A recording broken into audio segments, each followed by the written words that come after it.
저구가 카메.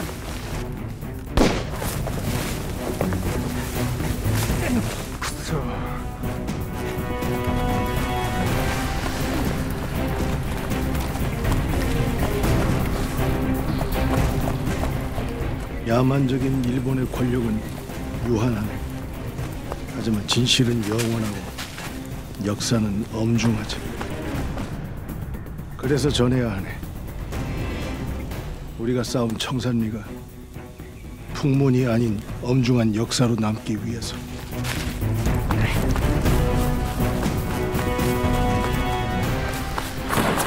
제가 무엇을 하면 됩니까?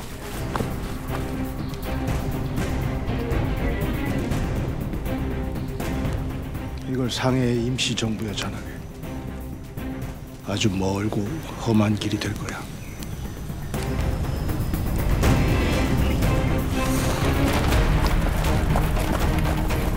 오마에와 고고, 오마에와 소고를 사가세. 하이!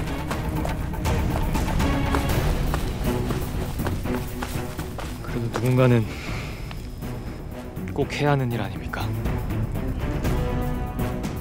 몸 조심하게. 이것이 청산리가 자네에게 주는 마지막 임무네.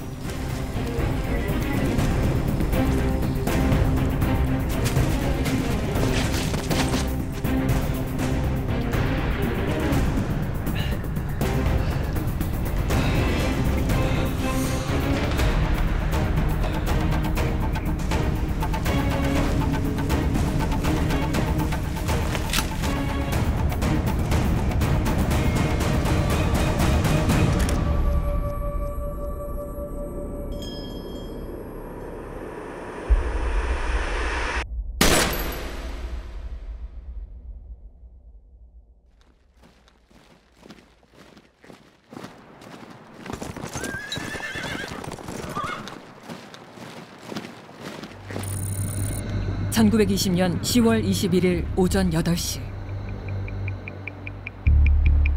김좌진 사령관이 이끄는 북로군정서 부대는 백운평 고지에서 적들을 기다리고 있었다.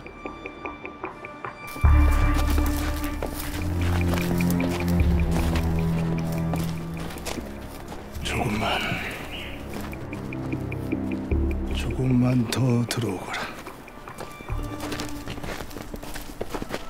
오전 9시 마침내 일본군 전위부대가 포위망에 갇혔다. 발사! 백두산 동북쪽 청산리 일대에서 펼쳐진 6일간의 항전. 청산리 대첩의 시작이었다. 단 한 놈도 살려보내지 마라! 청산리 전투는 결코 우연의 승리가 아닙니다. 그 과정과 준비와 이면에는 더 많은 우리가 알지 못하는 여러 가지가 내포되어 있습니다.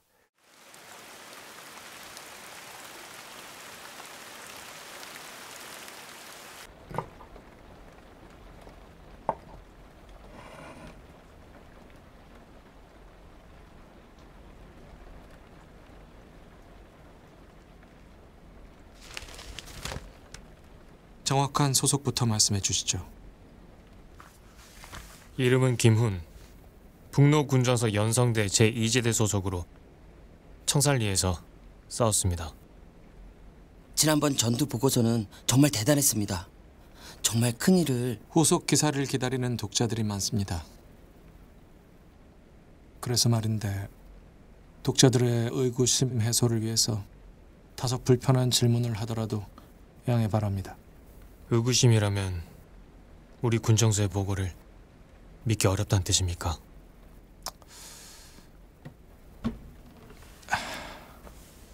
그렇다기보다는 기자로서의 확인 작업이라고 해두죠. 그럼 어서 하시죠. 그 확인 작업. 좋습니다. 그 북로군정사에서는 대병력의 일본군을 상대로 정말 승산이 있다고 본 겁니까? 승산이 없다고 싸우지 않아서 조선이 어떻게 되었습니까? 망했죠, 나라가. 싸움은 힘이 충분할 때 하는 것이 아니다. 싸워야 할 때 하는 것이다. 그렇게 말씀하셨소. 누가 말입니까? 북로군정서 총사령관 김좌진 장군이요. 김훈은 사실은 굉장히 중요한 인물인데요. 제대로 알려지지 않은 잊혀진 대표적인 무장투쟁의 대표적인 인물 가운데 한 사람이다라고 이렇게 말씀드릴 수 있고요. 김좌진 장군은 바로 전투의 현장을 생생하게 기억하고 기록하고 있는 김훈 그 당시의 소대장을 그 당시 종군장교였거든요. 이분은 이제 상해에 파견을 했습니다. 김훈 소대장이 바로 독립신문에 임시정부의 그 사실을 알림으로써 청산리 독립전쟁이 단순한 소문이나 풍문이 아니라 역사의 기록으로서 새롭게 부활하는 결정적인 역할을 한 사람이 바로 김훈이다.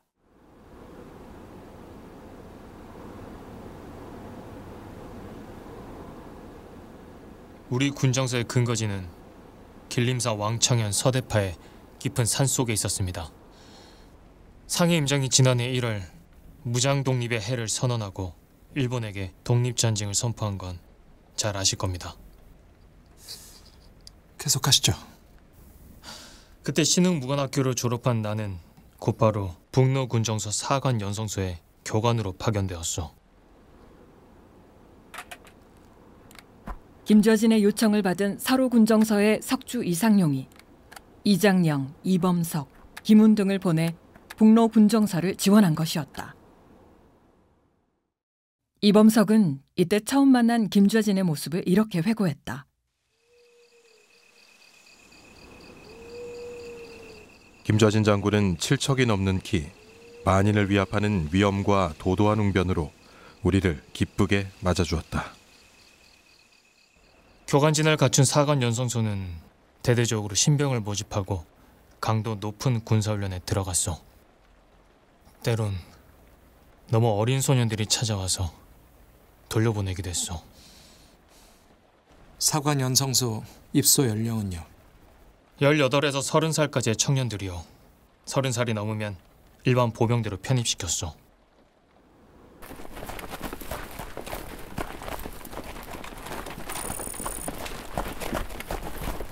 당시 사관 연성소 생도는 약 300여 명. 이들은 체계적인 군사 교육과 맹훈련 속에 북로군정서의 최정예 부대로 거듭났다. 이때가 청산리 전투 발발 7개월 전이었다. 우리 육군 사관학교가 있고 부사관학교가 있고 그리고 육군 훈련소가 있듯이 그런 시스템을 만든 겁니다. 북로군정서가 이룩했던 군대 양병 체계나 그리고 또 용병 체계가 뒷날 우리 광복군에 이르기까지 하나의 모범 답안이 됩니다. 독립전쟁에서 승리한다. 오직 그 각오로 밤이고 낮이고 전술훈련을 했습니다. 심리평 고지와 골짜기를 누비며 실전처럼 훈련했습니다. 어디에 매복할 것인지, 어떻게 적을 유인할 것인지, 언제 기습할 것인지. 전투력이 나날이 강해졌겠군요. 훈련만으로는 군대가 강해질 수 없죠. 무슨 뜻입니까? 듣자 하니 북로군정서 대원이 1,500명이 넘는다던데 제대로 된 무기는 있었습니까?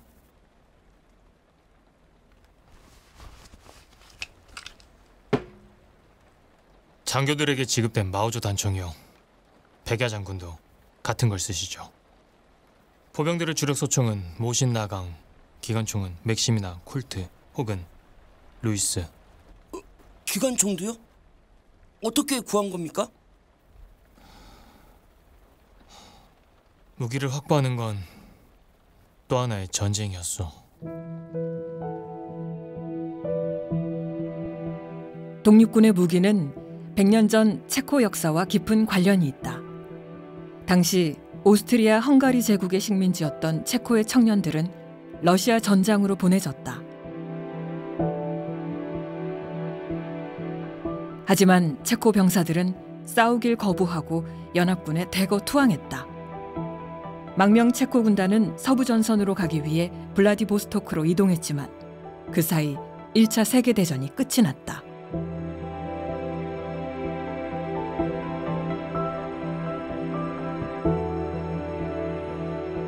이제 그들은 고향에 돌아갈 경비를 마련해야 했다. 당시 체코 군단의 총사령관은 라돌라 가이다. 가이다 장군은 우리 독립군과의 무기 거래에 우호적이었다. 그는 왜 한국 망명 정부의 독립군을 도운 것일까? 자기도 식민지 나라잖아요. 식민지 나라이다 보니까 우리 독립군들이나 그런 그 무장 게릴라들 공짜로 줄 수는 없겠지. 그러면은 운임비만 내고 줘. 운임비만 받고 줘. 그렇게 된 겁니다. 그래서 이 무기를 살 절호의 기회였거든요.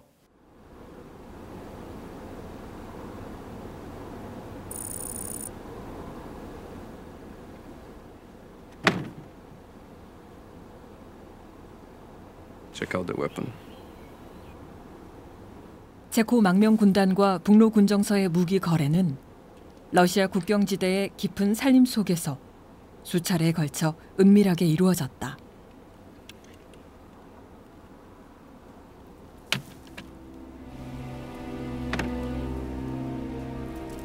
이범석은 훗날 자신이 참여했던 무기 거래의 현장을 이렇게 기록했다. 마침내 체코군들은 블라디보스토크의 무기고에 보관하던 무기를 우리 북로 군정서에 팔았다.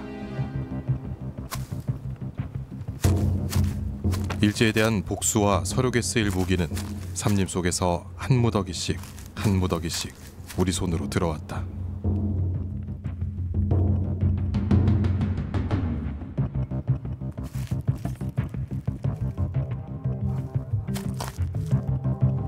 그때 건네진 무기 대금 중엔 아녀자들의 비녀와 가락지까지 포함됐다.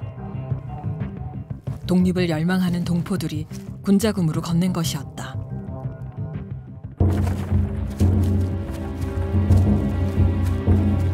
무기 운반은 구간별로 이루어졌다.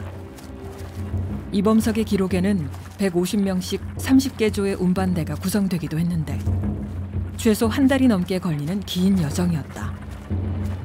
무기 운반대에 지원한 동포들의 도움이 없었다면 불가능한 일이었다.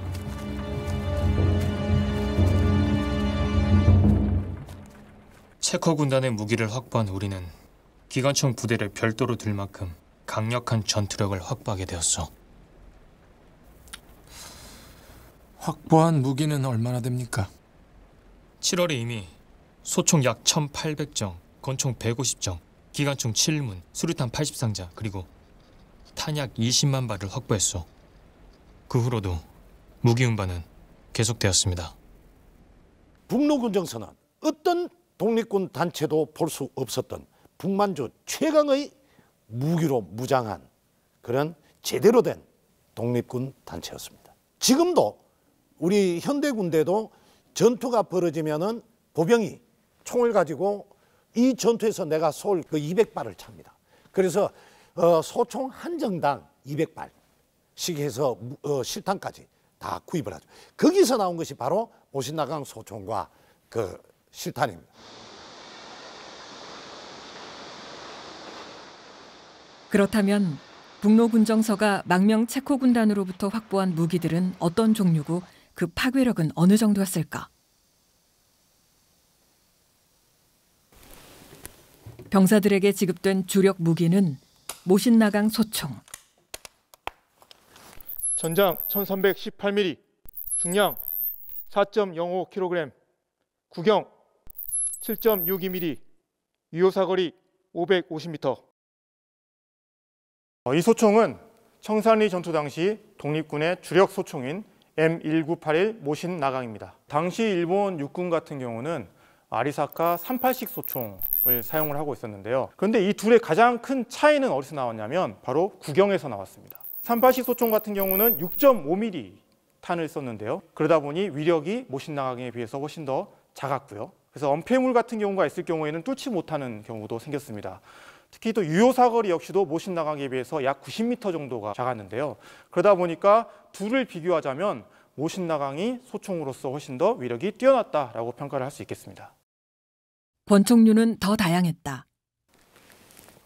전장 362mm, 중량 1.13kg, 구경 7.63mm, 유효 사거리 100m. 김좌진 장군, 홍범도 장군이 사용한 것으로 유명한 마우저 권총을 비롯해 나강 리볼버 등이 주로 장교들에게 지급됐다.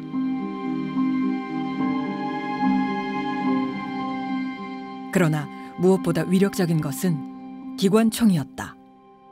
이 기관총은 청산리 전투에서 독립군이 사용했던 맥심 기관총입니다. 독립군 같은 경우는 맥심 기관총 이외에도 루이스 기관총이나 콜트 브라우닝 기관총도 함께 운용을 했습니다. 위력은 발사 속도가 분당 500에서 600발까지 운용을 할 수 있었고요. 또 이게 순행식입니다. 그래서 계속 이제 물을 부어주면서 냉각을 시키면서 계속 발사를 할 수 있었고요. 또한 유효 사거리 역시도 약 800m까지 먼 거리에서 운영할 수 있었다라는 장점이 있었습니다. 그 외 밀지와 F1 수류탄 등도 독립군의 막강한 무기였다. 사활을 걸고 확보한 다량의 최신 무기들. 목표는 독립전쟁이었다. 북로 군정선은 이제 소규모 게릴라 차원을 넘어 정규군의 무장을 갖춘 것이었다. 독립군도 이제 화력 면에서도 그리고 통일성 면에서도 일본군과 대적할 수 있게 된 것입니다. 청산리 전투에서는 기존에 싸웠던 방식과 달리 정규전의 방식으로 일본군과 싸워서 승리를 거뒀던 의의가 있다고 볼 수 있겠습니다.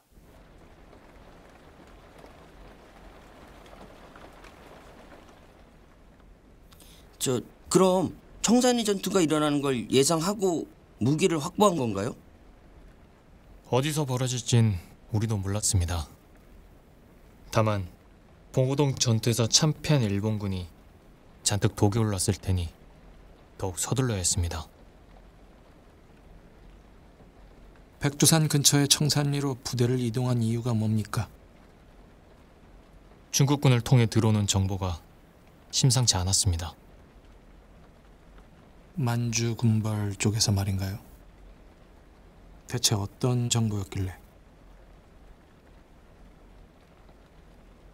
간도 지방 불령선인 초토 계획. 초토.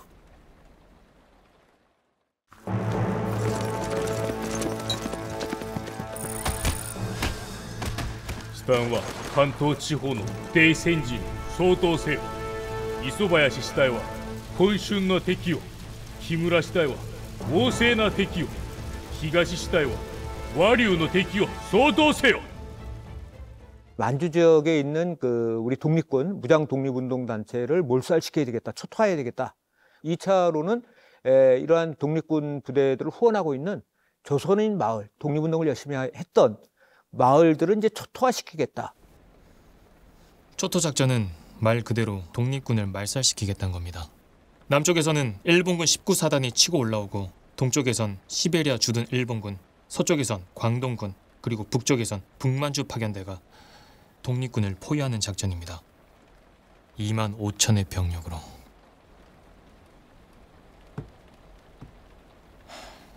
우리 쪽 병력은요? 5천이라고 하지만 무기를 갖추고 제대로 싸울 만한 인원은 2천 정도. 젠장. 2만 5천대 2천이라니요. 중국군이 그런 정보를 흘린 건 무슨 속셈일까요? 그들도 일본의 압력에 못 이겨서 우리 독립군을 토벌한다고 들었는데.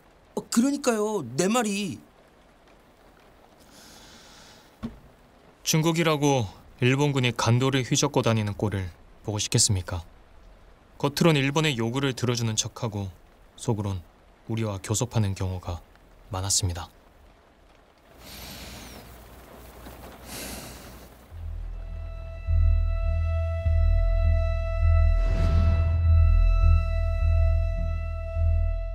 사실은 그 당시만 하더라도 중국군들에게도 우리 독립군에 대한 어떤 친밀감은 갖고 있었습니다. 그래서 독립군에게 서로 상호 불가침 조약을 맺은 겁니다. 그래서 우리는 중국군의 입장을 생각해서 떠날 수밖에 없었고, 그래서 우리가 또 선택했던 그 다음 차기 캠프가 어디였겠어요? 가장 우리가 잘 아는 지역, 그리고 국내 진공 작전을 할 수 있는 지역, 그런 곳이겠죠. 그래서 선택된 곳이 백두산 일대에 있는 밀림지대였습니다.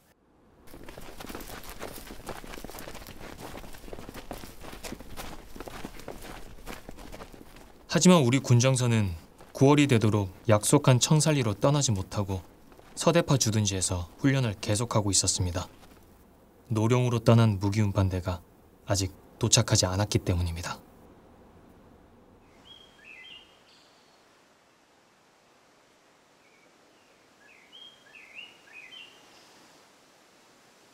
애타게 기다리던 무기 운반대는 9월 7일에야 북로 군정서에 귀환했소.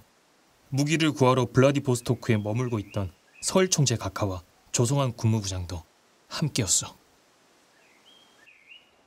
3개 중대 무기 운반대가 무사 귀환하자 우리 대원들의 사기는 하늘을 찔렀어.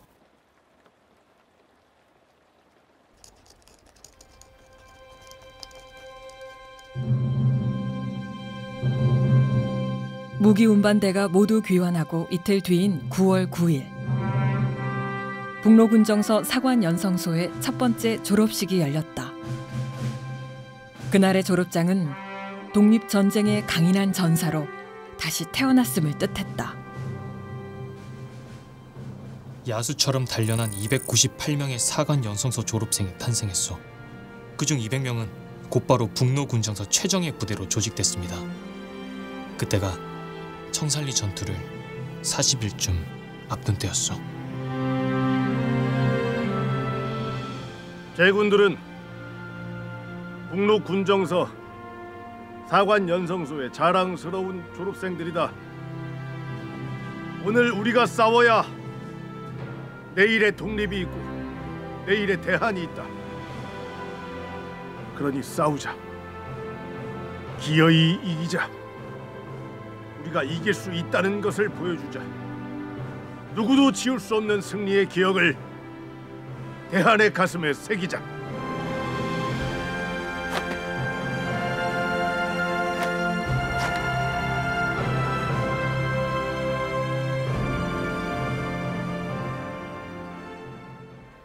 사관연성소 졸업식 후 우리는 대이동의 길을 떠났습니다. 청살리의 깊은 산림지대를 향해서. 군자금은 어떻게 마련한 겁니까? 그 많은 인력을 먹이고 입히고 거기다가 무장까지 시켜서 한 달 넘게 대이동을 하는 그 경비 말입니다. 가는 곳마다 우리의 지원군이 있었습니다. 지원군이요? 알려지지 않은 제3의 독립군이 있단 말입니까?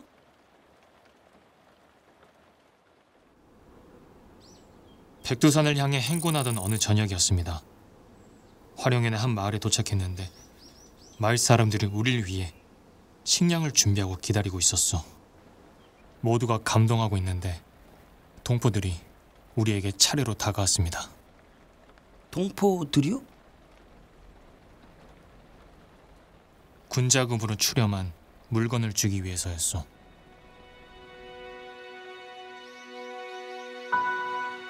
청산리 전투는 결코 무기를 든 독립군만이 싸웠던 전투가 아니었다. 장군님, 우리의 정성이니 좋은 일에 써주십시오. 감사합니다.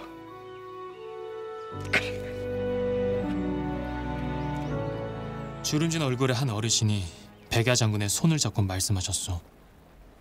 금쪽 같은 자식을 독립군에 보냈다고. 그러니 독립군은 다 내 자식이나 마찬가지라고.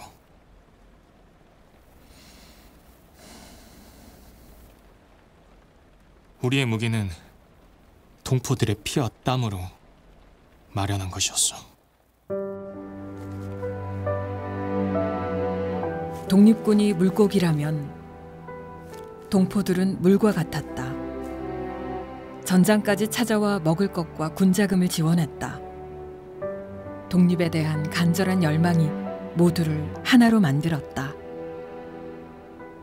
이 당시에 그 만주 지역에 살고 있었던 우리 동포들의 끊임없는 지원과 후원, 노력이 없었다면은 사실상 이러한 그 전투는 승리할 수 없었다라고 말씀드릴 수 있습니다. 실질적으로 우리 독립군이 승리하는데 결정적인 역할을 한 것이 바로 만주 지역의 동포들이었고, 따라서 이 동포들은 바로 제2의 독립군이었다.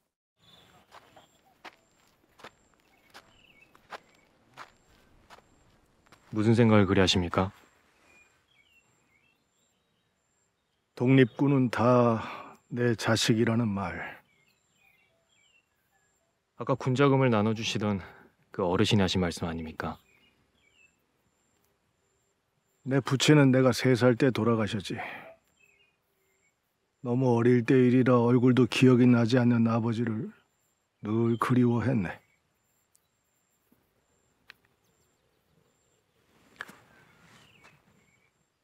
제 아버지는 작년 3월에 돌아가셨습니다.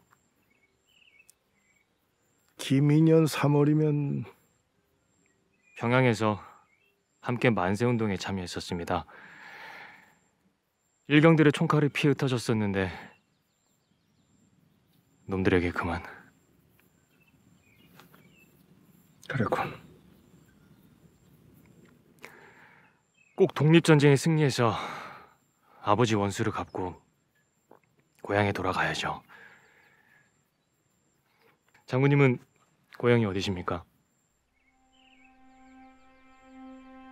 나 홍주 사람 김좌진일세.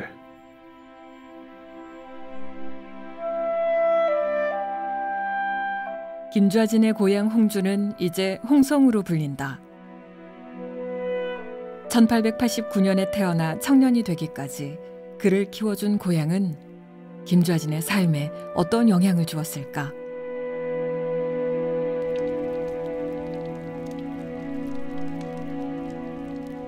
안동 김씨 명문가인 그의 집안은 대대로 한해 농사에 2,000석을 거둘 정도로 홍주 일대의 큰 부자였다.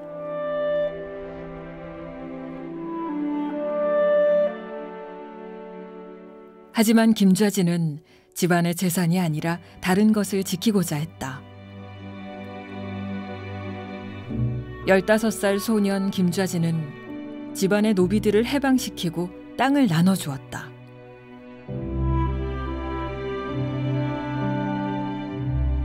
17살엔 자신의 기와집을 신교육을 위한 호명학교 교실로 내놓기도 했다. 김좌진의 민족의식은 고향에서 길러진 것이었다. 구한말 항일 홍주의병의 근거지였던 홍성. 그 홍주의병을 주도한 의병장 김복한이 바로 김좌진의 스승이었고, 그는 제자의 앞길을 예견한 듯 백야라는 호를 지어주었다. 편하게 살 수도 있었고, 홍성 그 제1의 부잣집 도련님이었는데, 그럼에도 불구하고 그 모든 기득권을 다 내려놓고 나라가 없어졌는데 그것이 무슨 소용이냐라는 투철한 자기 목적의식을, 그걸 평생을 실천했다는 거예요.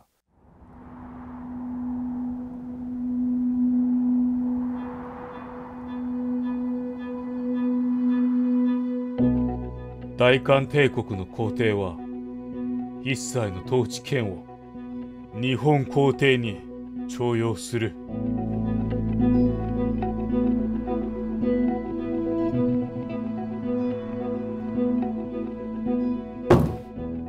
나라가 망했다. 망국의 역사 앞에 나는 이제 무엇을 할 것인가?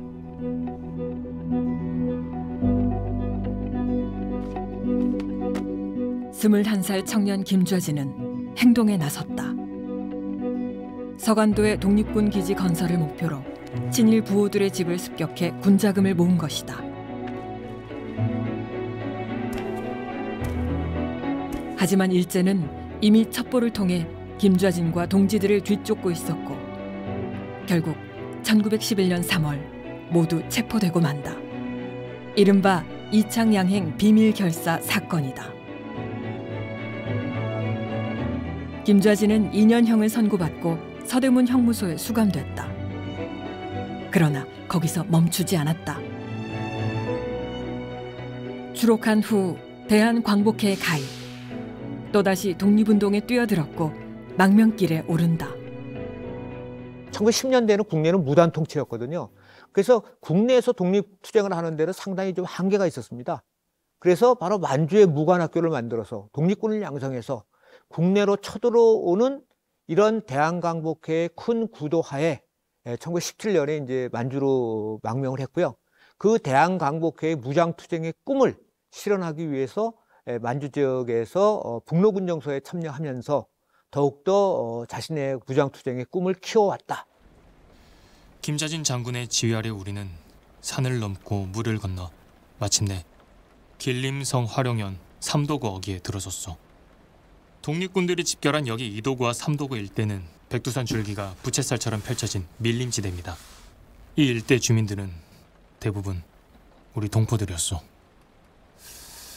그러니까 동포들을 믿고 청산리를 택한 거군요.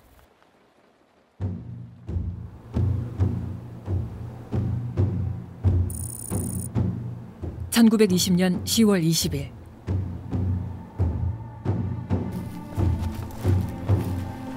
김좌진 장군은 일본군이 추격하고 있다는 척후병의 보고를 받는다.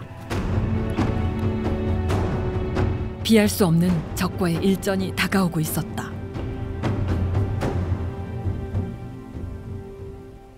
적과 싸울 장소는 우리가 정한다. 놈들은 결코 원하는 곳에서 우리를 마주치지 못할 것이다.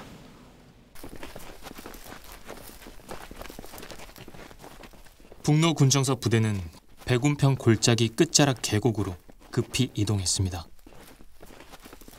수적으로 적보다 열세이기에 넓은 평지보다는 골짜기를 선점하고 싸우기 위함이요, 적과 싸울 시간과 장소를 지배하기 위한 김좌진 장군의 선택이었어. 나는 이 계곡의 왼쪽, 그러니까 이쪽 낭떠러지에서 매복하고 있었습니다.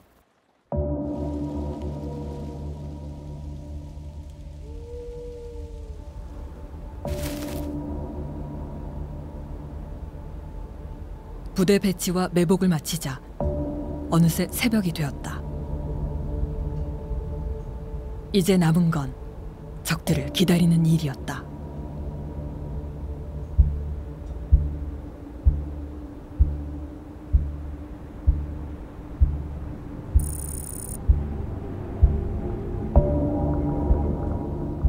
매복한 채 다음날 아침을 맞은 북로군정서 부대.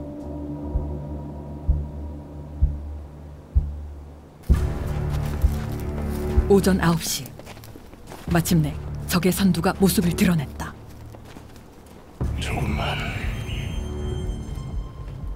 조금만 더 들어오거라.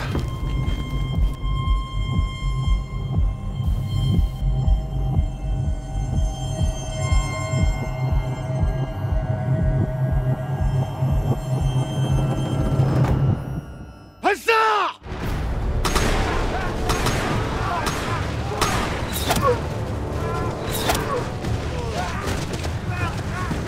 빨라!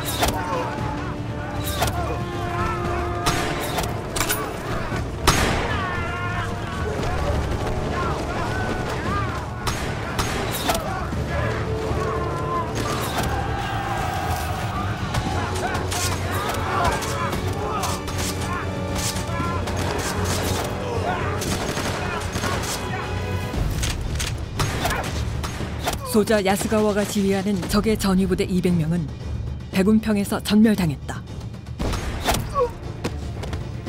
완벽한 승리였다.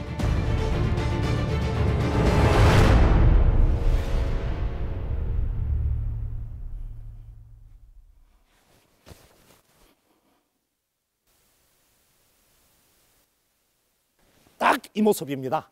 요 디오라마하고 똑같이 여기 폭포가 떨어지거든요.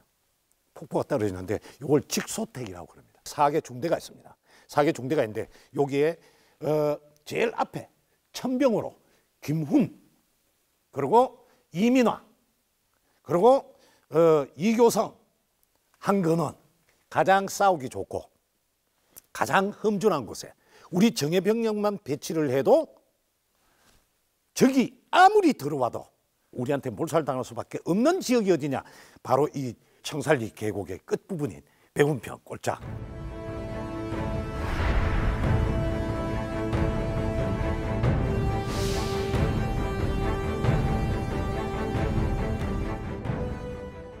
백운평에서 적들은 피할 곳도 피할 수도 없었습니다. 그런데 놈들이 거기로 올 걸 어떻게 예상한 겁니까? 맞아요. 일본군이 그냥 우회를 할 수도 있었을 텐데. 우연히 들어온 게 아니라 우리가 들어오게 만든 거라면요.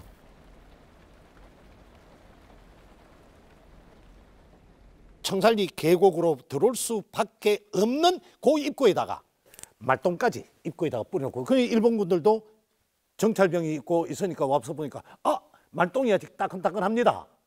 지나간 지 얼마 안 됐습니다. 그러니까 일본군도 야 빨리 가자 빨리. 우리는 이미 진을 치고 있었던 겁니다. 이길 수밖에 없는 전쟁으로 만드는 전투가 바로 청살리 대첩의 첫 번째 성전인 백운평 전투였습니다. 백운평에서 완벽한 승리를 거둔 북로군정서 부대는 잠시의 휴식도 없이 강행군을 계속했다.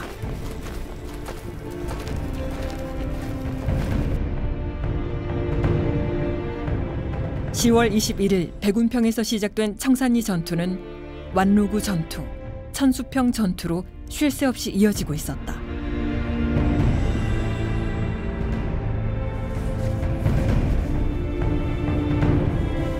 부상자가 늘면서 아군의 피해도 커져만 갔다. 제대로 먹지도 쉬지도 못한 대원들. 하지만 결코 물러설 수 없는 싸움이었다.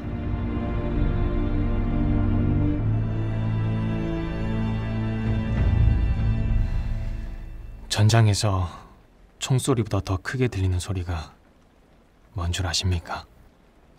총소리보다 더 큰 소리면 대포 소리? 동지가 쓰러져가는 소리, 그리고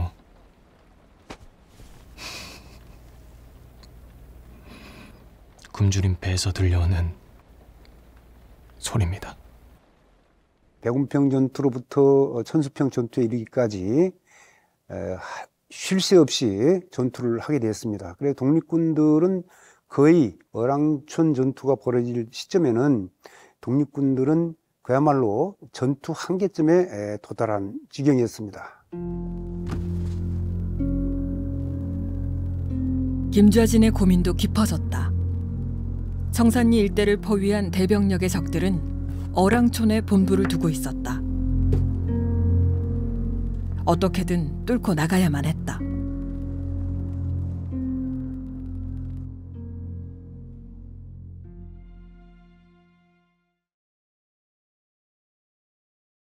바로 저 어랑촌 좋은 마을에 일개 연대가, 주력 연대가 바로 조기에 주둔을 하고 있었던 겁니다. 저 병력들을 그대로 두고는 우리 모든 독립군들이 백두산 쪽으로 갈 수도 없고 다른 곳으로 피신할 수도 없다라는 걸 김장희 장군은 알았던 겁니다.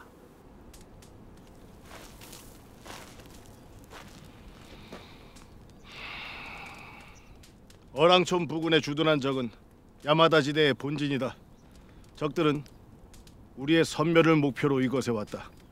피할 수 없는 전투다. 하지만 두려워 마라. 우리는 혼자가 아니다. 우리 뒤에는 독립군 연합부대의 동지들이 있다.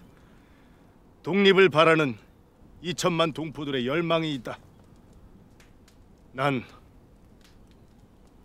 저 백두산 자락에 흩날리는 태극기를 볼 것이다. 우리는 반드시 승리할 것이다. 네, 장군님!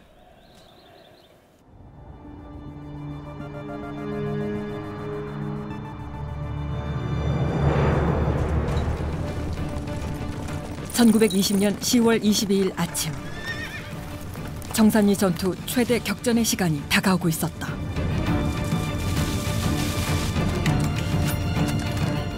이번에도 김좌진은 고지를 선점하고 전투의 시간과 장소를 지배하는 전략을 썼다.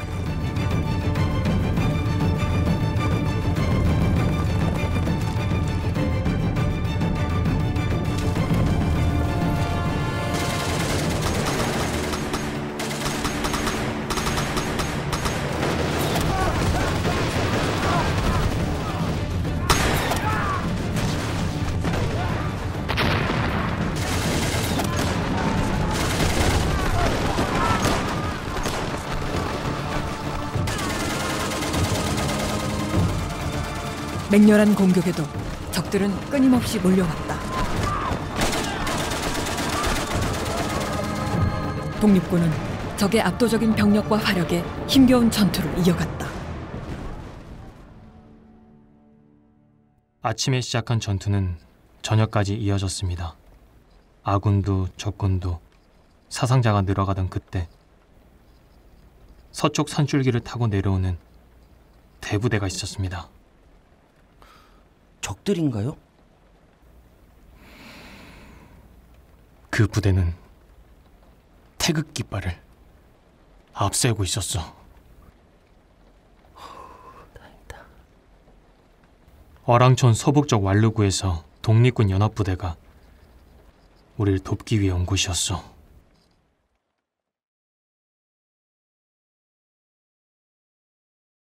군 보급이 상대적으로 취약한 독립군에게는 장시간의 전투가 불리할 수밖에 없습니다. 따라서 이러한 어려운 상황에 처해 있는 그 순간에 전날 완루구 전투를 마치고 이 방향에서 이렇게 이동해오던, 뒤쪽에서 이렇게 이동해오던 홍범도 부대가 어랑촌에서 북로군정선군과 싸우고 있던 일본군의 뒷면을 공격하게 되는 양상이 되는 거죠. 이제 포위된 것은 일본군이었다. 독립군 연합부대의 양방향 공격에 적들은 결국 무너졌다. 독립전쟁 최대의 승리였다.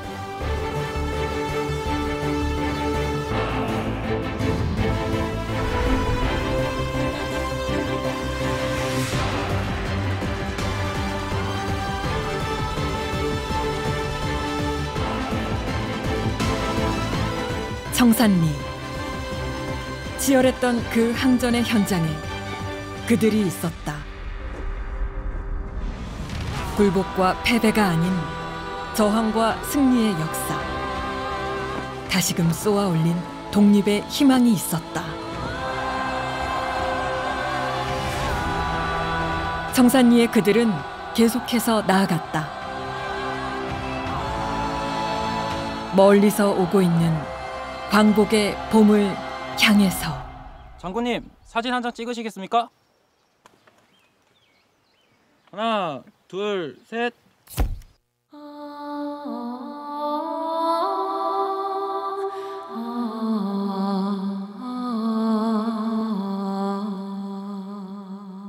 청산리 전투는 우리 민족에게 승리의 DNA를 심어준 역사적 사건이었습니다. 청산리 전투는 결코 우연의 승리가 아닙니다. 김좌진 장군과 많은 독립군 그리고 동포들이 일궈낸 준비된 승리였습니다. 그 당시에 이 동아시아에서는 최강이라는 일본을 처음으로 일본의 정규군을 꺾은 유일한 전투였고, 우리가 일본에게 우리도 이길 수 있다라는 강한 자신감과 확신을 심어준 바로 민족의 긍지를 다시금 환기시켜준 그런 전투가 청산리 전투라고 말할 수 있겠습니다. 청산리에서 싸운 독립군을, 우리의 승리를 세상에 알려라. 백야 장군이 내린 마지막 명령이었어. 그 명령 방금 완수하셨습니다.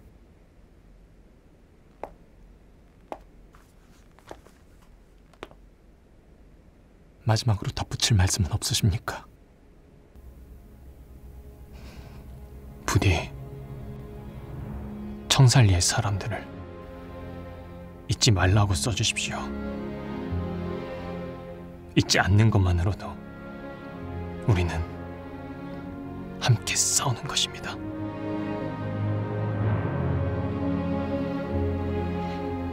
알겠습니다.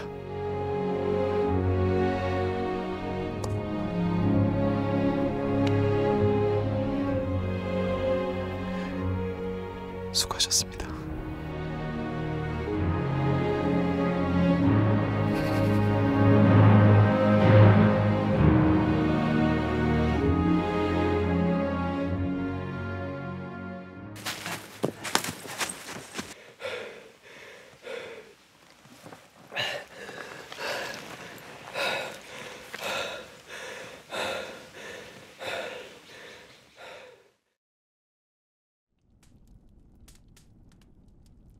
(20일) 청산리 싸움. 우리 군사는 어제 청산리에 이런 적군이 들어옴을 짐작하고 상호 7시에 연성대로서 적에 들어오는 좁은 모퉁이를 지키게 하니, 왼편은 삼림이 하늘을 가린 80도쯤 되는 기울어진 땅이요, 맞은편은 우둘투둘한 바위가 100여 미돌이나 뻗친 높은 산일러라. 상호 9시에 적은 보병을 앞세우고 삼림 속으로 들어올세 그 척후는 우리 제대 앞 20미돌쯤까지 들어왔다. 우리 군사가 틈을 타서 하늘과 땅이 무너짐과 같이 맹렬히 사격을 시작하니 500 넘은 죽고 상한 것이 생겼더라.